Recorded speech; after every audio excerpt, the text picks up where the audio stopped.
Hey, ich bin Frederik und heute geht's um ein Thema, das erstaunlich viele Menschen viel zu lange wegdrücken. Burnout. Nicht dieses „Ich bin diese Woche müde" Gefühl, sondern dieses schleichende Ausbrennen, bei dem man nach außen irgendwie noch funktioniert, aber innerlich wird's leerer, schwerer, reizbarer. Und irgendwann fragt man sich, was stimmt eigentlich nicht mit mir? Ich will das heute praktisch machen. Welche Burnout-Anzeichen werden am häufigsten ignoriert? Warum übersehen wir sie? Und was hilft wirklich? Nicht als Instagram-Spruch, sondern so, wie es im Alltag in Deutschland tatsächlich machbar ist. Mit Job, Familie, Krankenkasse, Terminen, Druck. Kurzer Hinweis, weil's wichtig ist. Ich mache keine Diagnosen und ersetze keine medizinische oder psychotherapeutische Beratung. Wenn du dich in vielem wiedererkennst und es dir schlecht geht, ist das ein guter Grund, dir Hilfe zu holen. Erstens, was Burnout eigentlich ist und warum das wichtig ist. Burnout wird im Alltag für alles Mögliche benutzt. Medizinisch ist wichtig: in der ICD-11 der WHO wird Burnout als Occupational Phenomenon beschrieben, also als arbeitsbezogenes Phänomen, nicht als eigenständige Krankheit, wie zum Beispiel eine Depression. Die WHO beschreibt 3 Kernbereiche: Erschöpfung/Energieverlust, mentale Distanz oder Zynismus gegenüber dem Job, reduzierte Leistungsfähigkeit. Warum erzähle ich dir das? Nicht um klug zu wirken, sondern weil es 2 Folgen hat. Erstens, Burnout kann sich sehr ähnlich anfühlen wie Depression, Angststörung, Anpassungsstörung, Schlafstörung, körperliche Erkrankungen, Schilddrüse, Eisenmangel etc. Heißt, wenn es ernst ist, lohnt sich immer der Check beim Hausarzt. Zweitens, wenn du nur Burnout sagst, kann das dich sogar davon abhalten, dir richtige Hilfe zu holen. Weil du denkst, dann brauche ich nur Urlaub. Manchmal stimmt das. Sehr oft reicht Urlaub allein aber nicht, weil die Ursachen strukturell sind. Und jetzt kommen wir zu dem Teil, der wirklich zählt: die Anzeichen, die viele übersehen. Zweitens, Burnout-Anzeichen, die viele ignorieren. Und warum?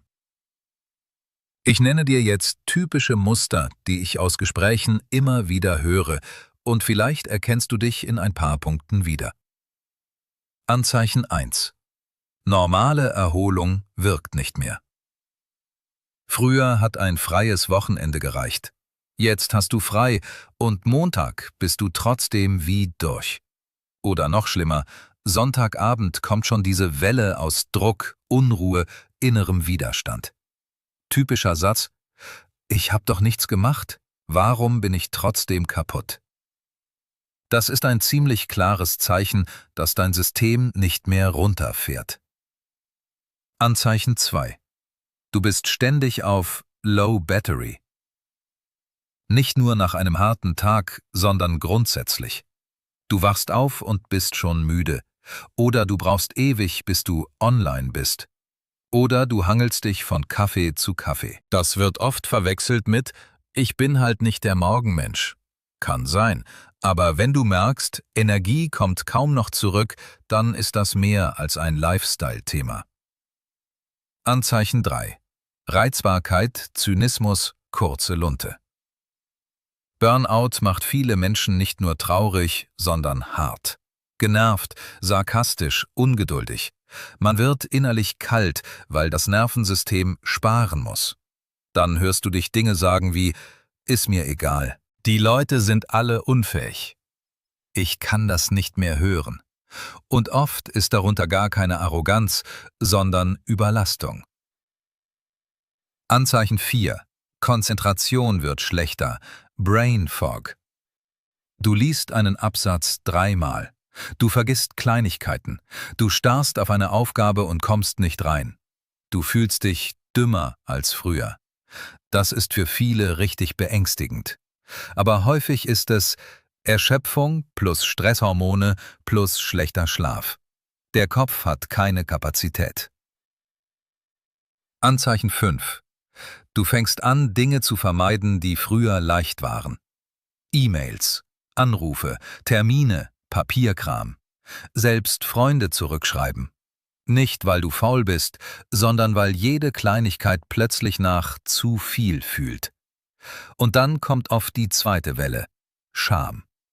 Warum krieg ich das nicht hin? Diese Scham macht's wiederum schlimmer und der Kreis geht weiter. Anzeichen 6: Schlaf kippt, nicht nur als Einschlafproblem. Manche schlafen schlecht, andere schlafen genug und sind trotzdem zerstört. Manche wachen um 3 oder 4 Uhr auf, Kopf sofort an, Herz schneller, grübeln. Schlaf ist bei Burnout oft einer der frühesten Marker, dass dein System auf Dauerstress läuft. Anzeichen 7: Körperliche Warnsignale nehmen zu. Kopfschmerzen, Verspannungen, Rücken, Magen-Darm, Haut, Infekte, Herzklopfen, Engegefühl. Wichtig: Nicht alles ist Burnout. Bitte lass körperliche Ursachen abklären. Aber chronischer Stress hat sehr reale körperliche Effekte. Der Körper trägt mit. Anzeichen 8: Du freust dich weniger, selbst über Dinge, die eigentlich gut sind. Du bekommst Lob und es prallt ab. Du erreichst ein Ziel und es macht nur kurz okay und dann ist wieder Leere. Du bist im Urlaub und fühlst nichts.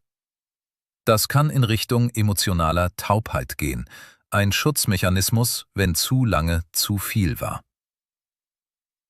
Anzeichen 9: Mehr Selbstmedikation. Mehr Kaffee, mehr Zucker, mehr Alkohol, mehr Scrollen, mehr Serien bis nachts. Nicht moralisch gemeint, sondern als Signal: Du regulierst dich über schnelle Hilfen, weil dein System sonst nicht runterkommt oder nicht hochkommt. Wenn du merkst, ohne das halte ich den Tag kaum aus, ist das ein ernstzunehmendes Zeichen. Anzeichen 10: Du funktionierst, aber du bist innerlich nicht mehr da. Das ist vielleicht das Gefährlichste, weil es so unsichtbar ist. Du gehst zur Arbeit, du erledigst, du lachst vielleicht sogar, aber innerlich ist da dieses: Ich bin nur noch an Durchhalten. Und viele sagen dann: Ich kann jetzt nicht ausfallen. Nach dem Projekt wird's besser. Im nächsten Quartal wird's ruhiger. Und genau da liegt die Falle. Burnout liebt später. 3. Warum wir das ignorieren, gerade in Deutschland. Ein paar kulturelle Klassiker, die ich in Deutschland besonders oft sehe. 1. Leistungsethos. Reiß dich zusammen, Augen zu und durch. 2.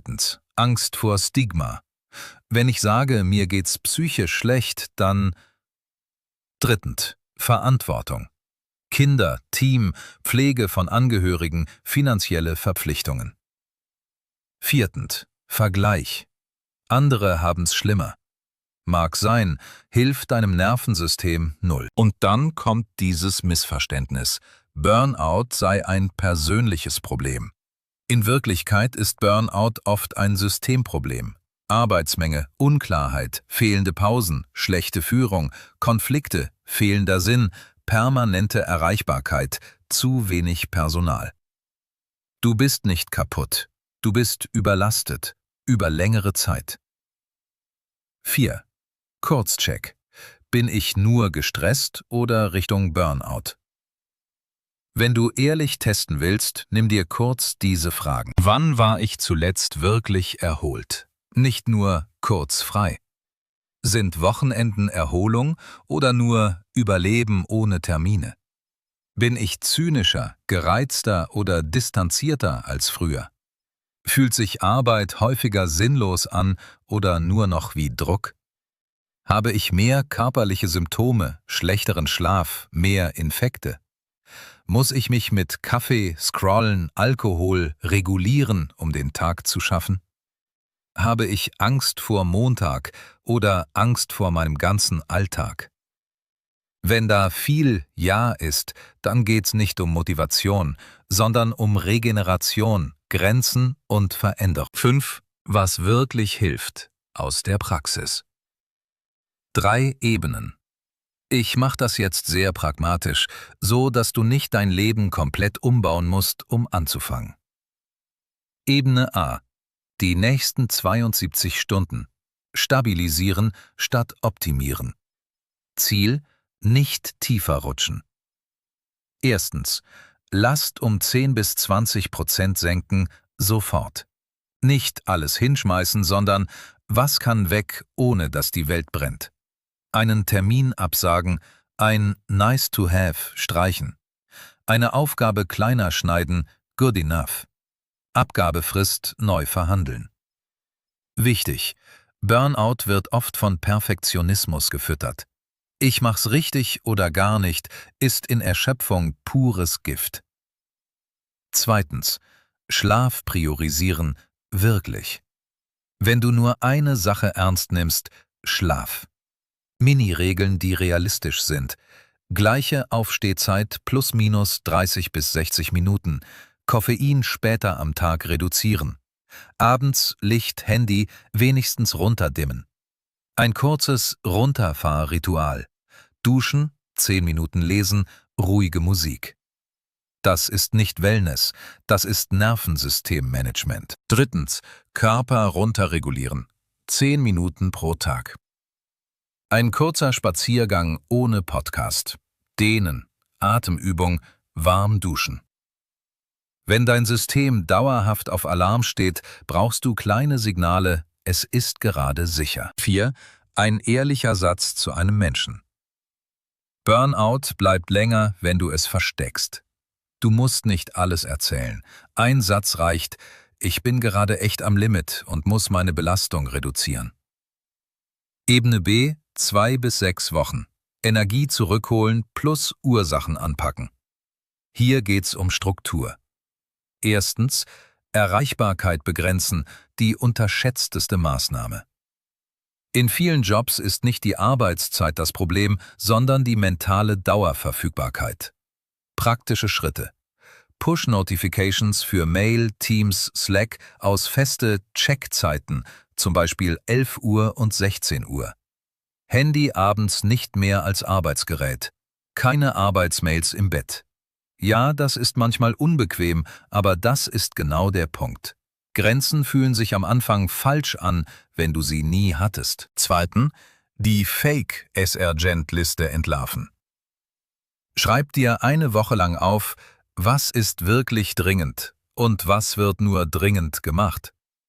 Viele Burnouts entstehen, weil alles wie Notfall behandelt wird. Aber dein Körper kann nicht dauerhaft im Notfallmodus leben. Drittens. Erholung, die dich füllt, nicht nur betäubt.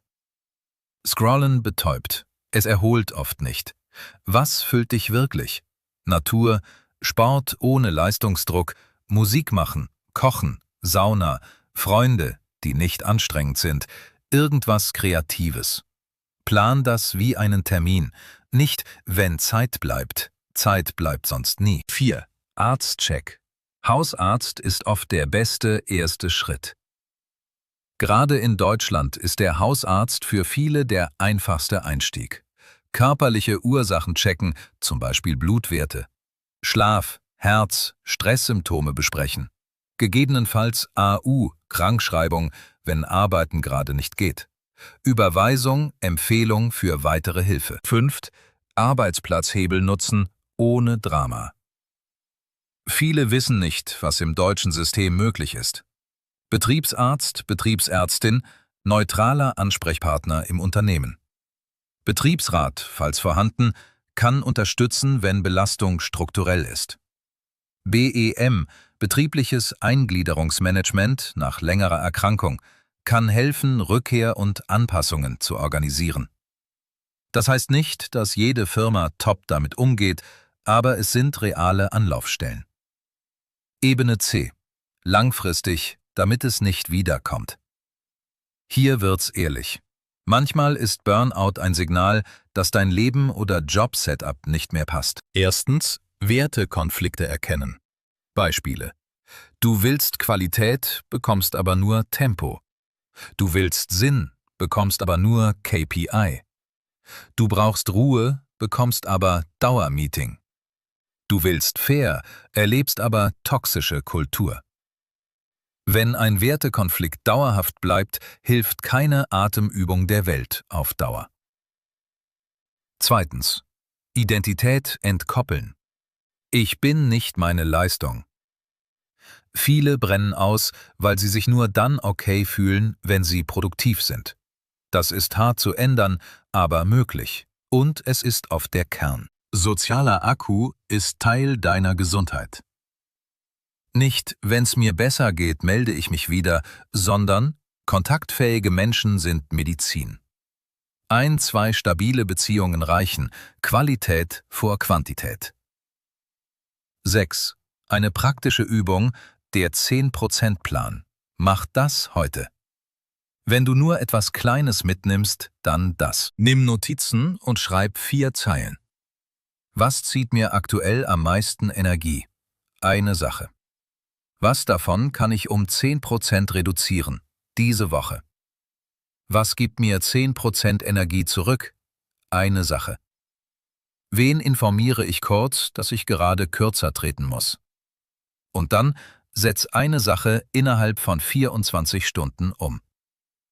Burnout dreht man selten mit einem großen Befreiungsschlag. Man dreht ihn mit vielen kleinen Entscheidungen, die in die gleiche Richtung zeigen. 7. Wann du dir unbedingt Hilfe holen solltest. Bitte warte nicht, bis gar nichts mehr geht, wenn du merkst, du erholst dich seit Wochen nicht. Schlaf ist dauerhaft kaputt. Du hast häufig Panik/Angstzustände. Du bist emotional taub oder sehr hoffnungslos. Du kannst Alltag nicht mehr bewältigen. Du hast Gedanken, dir zu schaden. Dann ist Hilfe kein Luxus, sondern Versorgung. Abschluss. Wenn du dich heute in vielem wiedererkannt hast, du bist nicht alleine. Und du bist nicht zu schwach. Sehr oft ist das ein normales, menschliches Ergebnis von zu viel Druck über zu lange Zeit. Schreib mir gern in die Kommentare, nur so viel, wie sich sicher anfühlt, welches Anzeichen hat dich am meisten getroffen?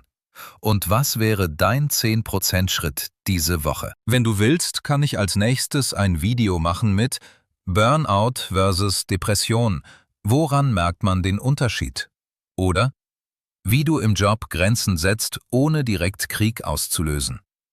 Oder Schlaf bei Stress, ein realistischer Plan für 14 Tage. Ich bin Frederik. Danke, dass du dir die Zeit genommen hast. Pass auf dich auf.